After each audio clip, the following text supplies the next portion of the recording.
Kristine, welcome to Words and Music. Thank you.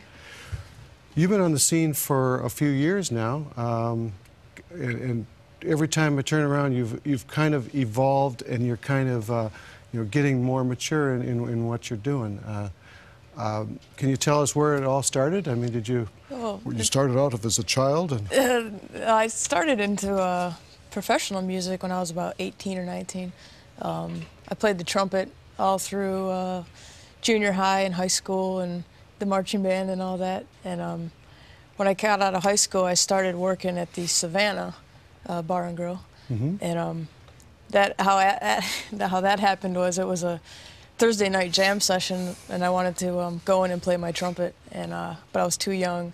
So I said, let me see the manager, and they brought the owner out, and he wouldn't let me in still because I was so young, and I was like, and then I seen another guy slide in the door, and I said, well, he's not old enough, and he's like, well, he works here, and I said, well, I want to work here.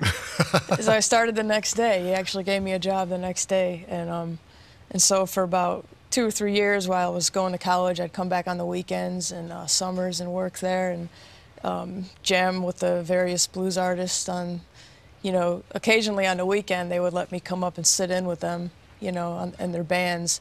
But mostly I did like the jam session stuff. So that's kind of how I got introduced to the blues and playing the trumpet like in a blues band. And that evolved into singing about 3 or 4 years into that. So had you known that you wanted to be a singer at that time? No, singing was kind of a means to an end. I was really trying to make it like a professional musician, and it was really hard to just play trumpet, unless you were like one of the top trumpet players in town. It was hard to get work all the time. So I started booking a band, and I had a singer, and band politics can get crazy and things, and I just was like, I'll just sing. And it also came from, at that same time, I was trying to write music and like share these ideas for songs with other people to sing, but they weren't getting it, as far as I could tell, or they weren't interested, or so I was like, well, I'll just sing it myself then, and that's kind of how it turned into what it is. I've really been lucky to have different opportunities to play solo, duo, trio, full band, and now incorporating this DJ aspect, it's a lot of fun now, Well, the guys in your band, at least when I've seen you a couple different times, are all, mature, well-respected players, and they've respected you from what you're bringing to the table, and the fact that you're not, you're not just, as I said in the intro, styling. You're doing the real thing, and it does come out, through your soul. Do you enjoy playing with small groups or large groups, or does it really matter? It doesn't matter. In each setting, you can experience different things, You have more control with one aspect of your music, doing it solo, but then again, if you play it with the full band, it opens up a whole nother idea. So I enjoy both just as much. When you first started writing songs, and that was quite a few years ago now, do you find that the things that you're writing about now, are they the similar things that you were writing about then, or how's the songwriting style changed?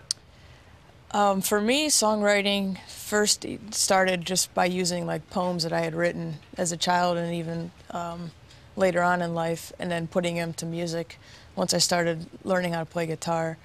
So a lot of the stuff I've written was about my personal experiences.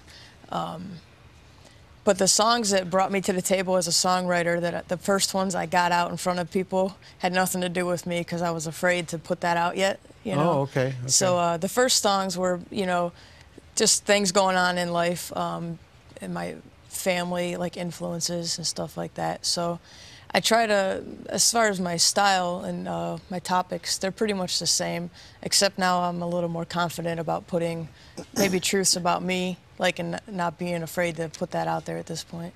So a little more first person rather than third person writing about something. Right. Do you still play some of the early songs? Or? Oh, sure do, yeah. Okay.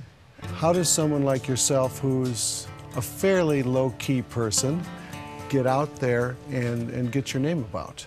I know you've got people that are helping you out, but it's a big wide world out there. Yeah. How do you get out of Illyria? Yeah, well, just being very blessed, I think, you know. Been able to surround myself with not only top musicians, but like friends that, you know, might know people in other clubs or own clubs, and they just kind of word of mouth kind of thing. Don't really have a publicist or agent or nothing like that, but just being very blessed to know people in higher places. So. In terms of music, you're actually adding something in your music that is really unheard of in the blues, and that is adding a DJ to what your kind of ruralness is going. How'd that come about? I'm not even sure, to be honest. I wrote this song, and maybe it would start here. I wrote a song, and I produced it in a studio with a guy, and we used a lot of sampled drums along with live acoustic drums and some other just sampled ideas that I had in my head that we could only get them from samples. Like, it couldn't be like a live person coming in and doing it. So I really enjoyed the song, and I was like, well, how am I going to, you know, perform this live, you know, with all these sounds without like playing to a track, because I didn't want to do that. And a friend of mine's brother happened to be a DJ, and I never met him or anything, but I was like, I wonder if, you know, somehow he can be able to produce these things, but do them live, so it's not like, you know, prefabricated, but he can put them together artistically, and then also add the element of the scratching, and that's kind of how it happened. And once we did that song, we kind of looked at each other and we're like, that was kind of cool. Let's do some other tunes, you know. So that's how it started. As far as the future goes, I'd like to look at each song individually. I think if you put your heart and soul into a song, it doesn't necessarily, you don't have to have like an album that has like a theme. I think it can just be good songs on an album. So the song Smothered. Okay. That could be about anything, right? It could be, yeah. And well, that's a good point too. It's like I also try to, when I write songs, this one in particular is also a story about my past and things I deal with. But I try to write it, and like you said, it could be about anything to anyone. You know, I don't want to pigeonhole a song where it has to be about this. It can mean one thing to you and something else to somebody else, you know. Okay, so the actual song itself, what does it mean to you? I mean, lyrically. Smothered. Smothered actually evolved from a poem that I had written. On a personal note, I'm a survivor of child abuse. So had a lot of trauma and drama growing up with that, and it was only about 2 years ago I told my family about it and confronted the whole issue. And so that was a poem that I had written right about the time I had told my family, and it's like some of the lyrics in it are, the beginning lyrics are bits of paper lying under the bed, thoughts, things from your head.